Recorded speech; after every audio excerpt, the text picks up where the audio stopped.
Assalamualaikum warahmatullahi wabarakatuh. Jumpa lagi bersama saya Andi Malarangen dalam bincang-bincang tentang politik dan negara. Semoga kita semua senantiasa sehat, walafiat, dan kemudian bisa berkarya di bidang kita masing-masing. Kali ini ada banyak pertanyaan tentang buzzer. Apa itu terutama buzzer-buzzer politik ini? Jadi buzzer ini dinamakan buzzer maksudnya mengikuti bahasa Inggris yaitu buzz. Buzz itu biasanya kalau lebah terbang lalu bunyi buzz, dalam bahasa Inggris itu buzz. Buzzer dengan demikian orang yang kira-kira mendengungkan sesuatu ke wilayah publik. Maka dibilang buzzer orang-orang yang mendengungkan sesuatu wilayah publik. Tetapi karena istilah buzzer ini juga punya konotasi yang negatif. Jadi orang-orang ini sengaja melakukan disinformasi. Dalam politik dalam ini orang buzzer-buzzer ini tujuannya adalah untuk melakukan disinformasi kepada publik. Maksudnya adalah menyebarkan berita-berita yang dibuat sedemikian rupa atau pernyataan-pernyataan atau fakta-fakta yang diolah sedemikian rupa untuk tujuan-tujuan politik, apakah menyerang lawan politik atau menyebarkan fakta-fakta yang keliru tentang orang lain atau partai atau siapapun, atau juga sengaja membuat publik punya pikiran yang berbeda dari kenyataan. Biasanya terhadap lawan-lawan politiknya. Karena itu, sekali lagi, disinformasi. Bukan beda dengan misinformasi. Misinformasi adalah kepada publik. Publik kemudian menjadi berkesimpulan yang keliru terhadap fakta-fakta yang dibeberkan, sehingga mengalami misinformasi. Kalau disinformasi, mereka-mereka yang membuatnya untuk menciptakan disinformasi. Ini juga memang terkait dengan kampanye hitam. Nah, ini lagi terminologi yang sering digunakan. Kampanye hitam beda dengan kampanye negatif. Kemudian ada juga kampanye positif.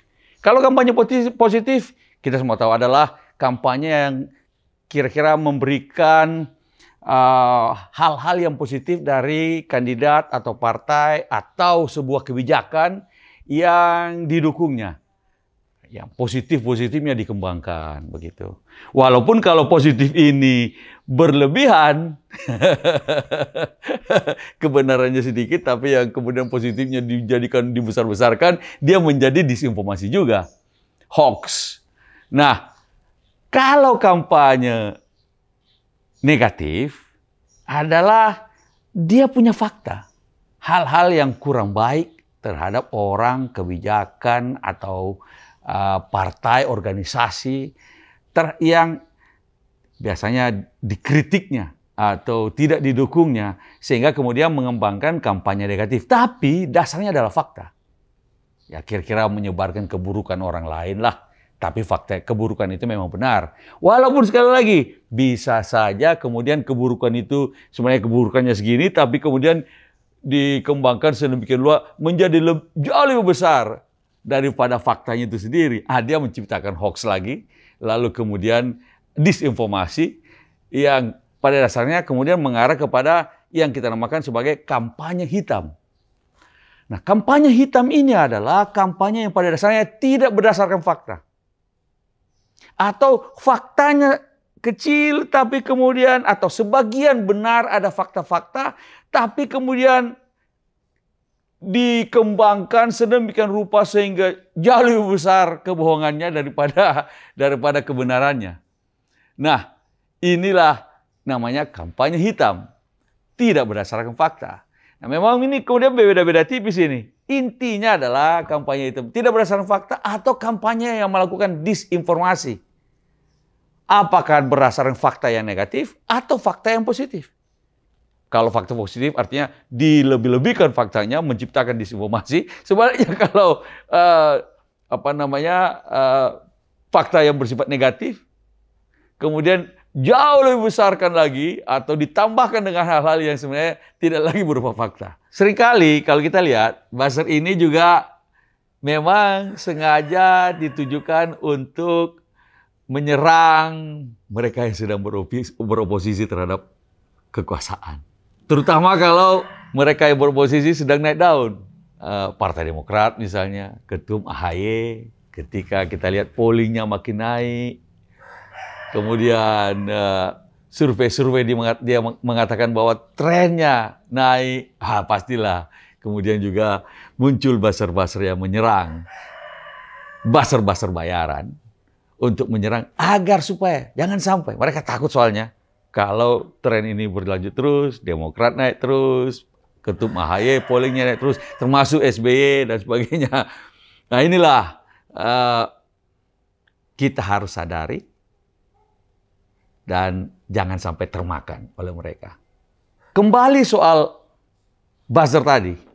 Jadi buzzer ini adalah orang-orang yang menyebarluaskan disinformasi, menyebarluaskan kampanye hitam untuk tujuan-tujuan politik, entah untuk mempengaruhi publik, untuk menyerang lawan-lawan politiknya, atau membesar-besarkan orang yang didukungnya.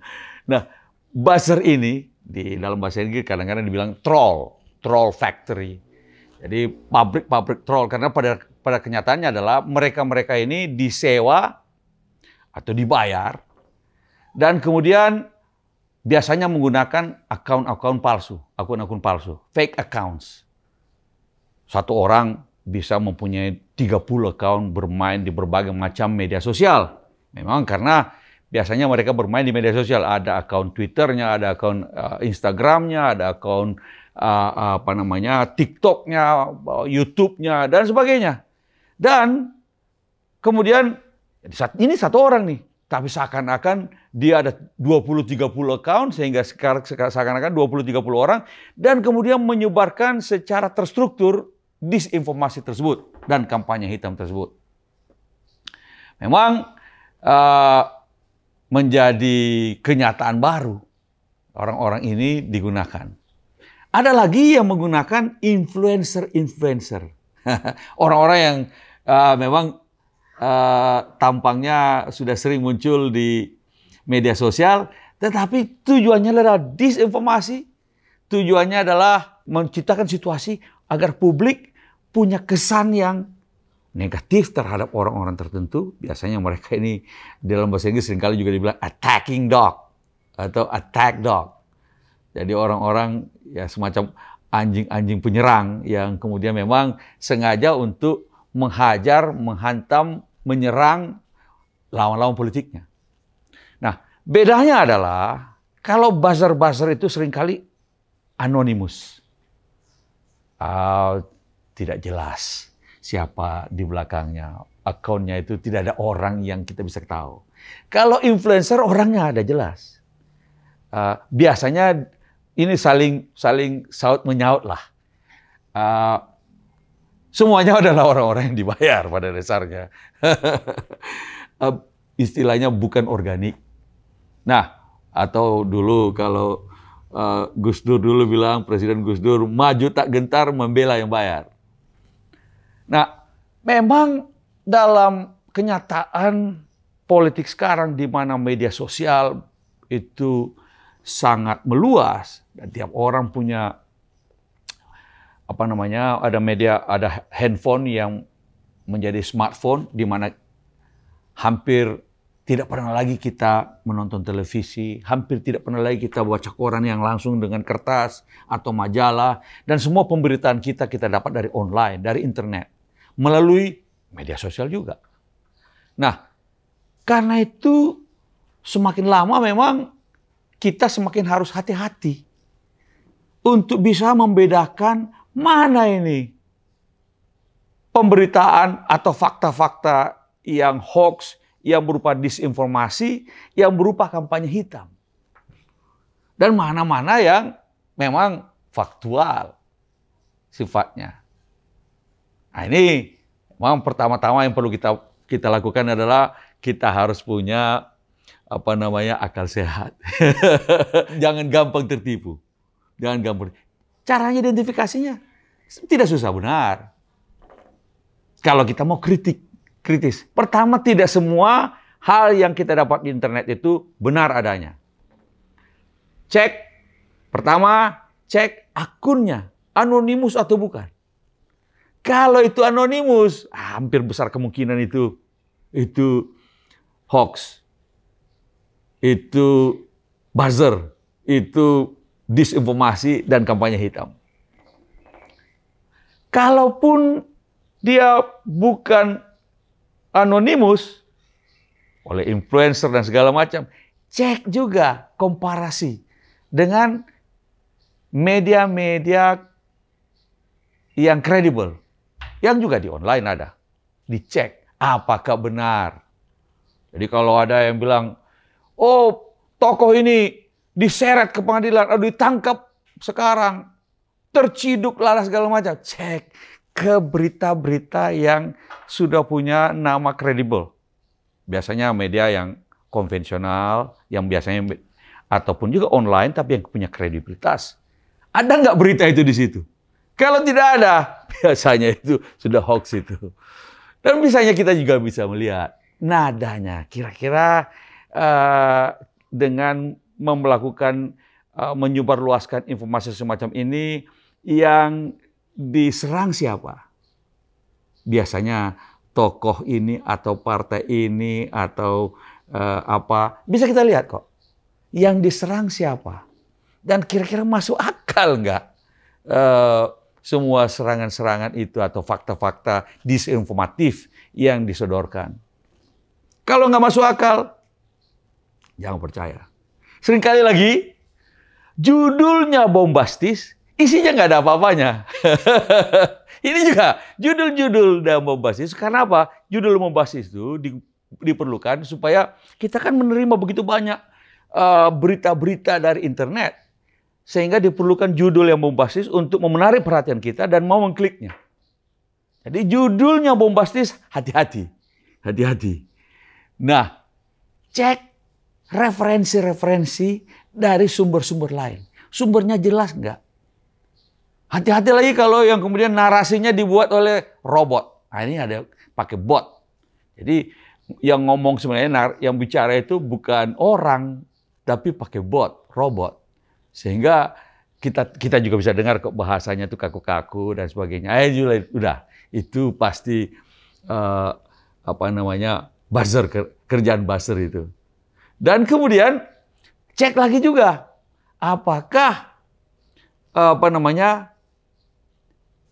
masuk akal fakta-fakta yang dibeberkan, logikanya dan sebagainya, alurnya. Kalau nggak masuk akal, sumber tidak jelas. Nah, istilahnya begini, di Amerika itu ada istilah, when it walks like a duck, talks like a duck, looks like a duck, it's a duck. Jadi kalau jalannya seperti bebek, suaranya seperti bebek, tampangnya seperti bebek, ya pasti bebek itu. Kira-kira, maksud saya, kalau Anda lihat ciri-cirinya, akunnya anonimus, berita yang dibuat bombastis judulnya, lalu kemudian isinya, logikanya tidak jelas. Dicek di berita-berita, saluran berita lain yang kredibel, tidak ada berita itu. Lalu kemudian narasinya dibuat seakan-akan bukan orang ini robot ini dan segala macam. Kalau sudah begitu, sudah jelas itu buzzer itu. Nah, jangan sampai kita mau terbawa arus, mendapatkan disinformasi dan mengalami misinformasi karena adanya buzzer-buzzer ini yang sekarang ini mulai berjalan di politik. Dan ini memang tidak sehat, membuat politik kita tidak sehat dimanapun. Demokrasi yang sehat membutuhkan citizen, warga negara yang inform dan konsen. Jadi terinformasikan dengan informasi yang benar. Dan sehingga bisa memberikan konsennya, persetujuan atau tidak persetujuan terhadap apakah kebijakan, tokoh-tokoh orang, partai, dan segala macam yang benar, dengan informasi yang benar. Kita jangan mau dipengaruhi oleh influencer yang juga merangkap sebagai buzzer, yang juga kemudian berusaha mempengaruhi kita agar kita kemudian mengikuti keinginannya, mengarahkan kita untuk membenci atau ujung-ujung nanti tidak memilih yang itu, atau juga mendukung yang ini, atau tidak membenci yang itu. Ya biasa. Kita tahu kira-kira di belakangnya siapa orang-orang ini. Siapa yang membiayai, mungkin pula kalau kita pikir-pikir kita tahu juga. Nah, karena itu jadilah warga negara yang cerdas, jadilah pemilih yang cerdas, yang tidak gampang ditipu-tipu oleh kampanye hitam, disinformasi, hoax, dan para buzzer dan influencer yang merangkap sebagai buzzer itu. Demikian, sampai jumpa lagi di lain kesempatan. Semoga kita sehat selalu. Assalamualaikum warahmatullahi wabarakatuh.